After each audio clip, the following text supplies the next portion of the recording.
Well, mate, it's nearly spring, and you start to go, where the hell's the bloody year gone? But we're doing some good things and been out there doing a lot of things such as webinars and black tie dinners and working with a lot of clients and speaking at conferences and international travel.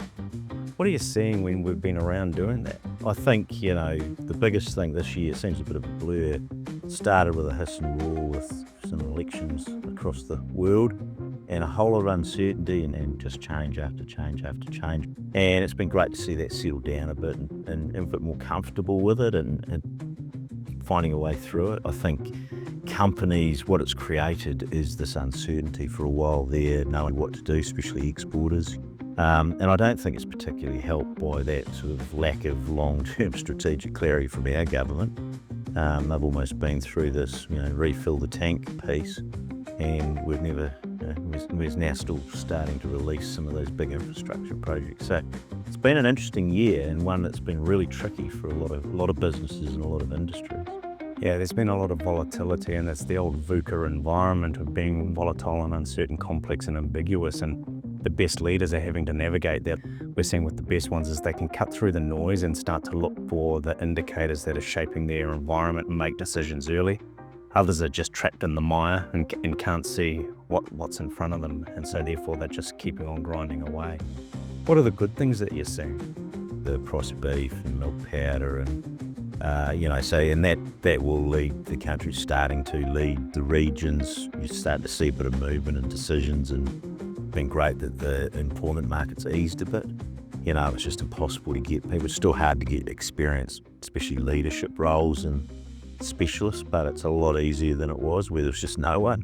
And then of course in some of the mid-level stuff, there's some real opportunity, real great candidates too.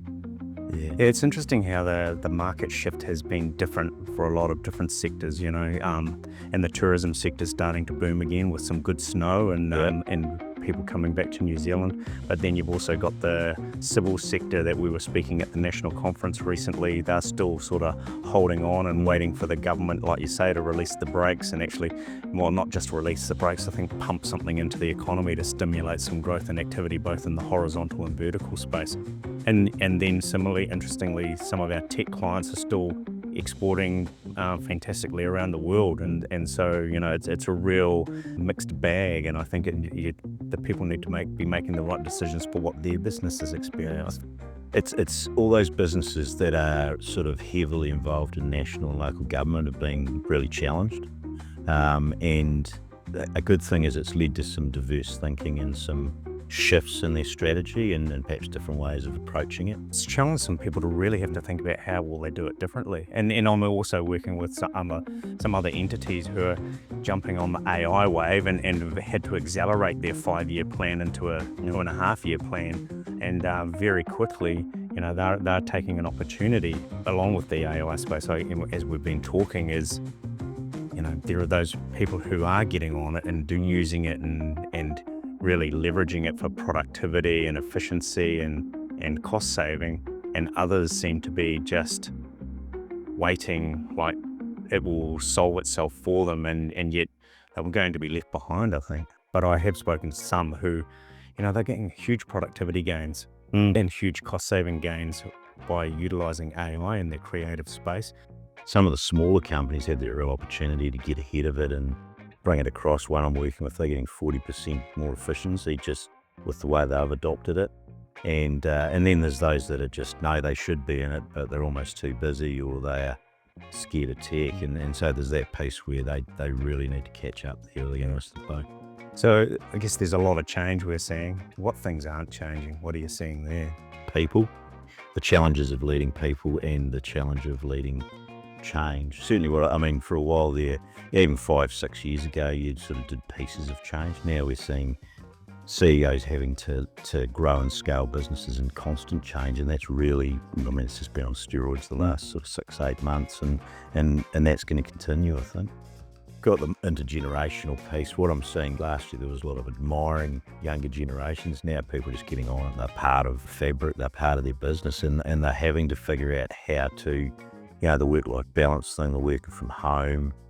I think the other thing I keep seeing still is people expect by some form of magic for the strategy to implement itself just because they've made it and put it in a glossy book, instead of engaging their people around it. Around decision making, that succession piece, I think we scratched that surface of that big topic with your speaking and some of the work we're doing through the IOD and through the banks. I think what we find is there's usually two parties. There's the ones who can see succession needs to happen, and other ones who want to take over and progress, and the others who sort of are in those positions and probably don't realize it's time that they start planning to leave. And for them, that's very confronting because it challenges their identity, their reputation, everything they stand for about what are they going to do in the future. And it's hard for them to come to grips with that. But I think also recognizing that it is a process and there are interrelated factors that they need to be able to work through. They sort of look at it in one lens and forget the others. So it's usually being able to get some help and ask early, because it does take time. Something we've got to get right, and people have to start to really get across it and work. Yeah. Oh, well, run into Christmas. What's the focus? The old saying in New Zealand is that, no one would get anything done if it wasn't for Christmas, so that artificial deadline. And then New Zealand shuts down for a month.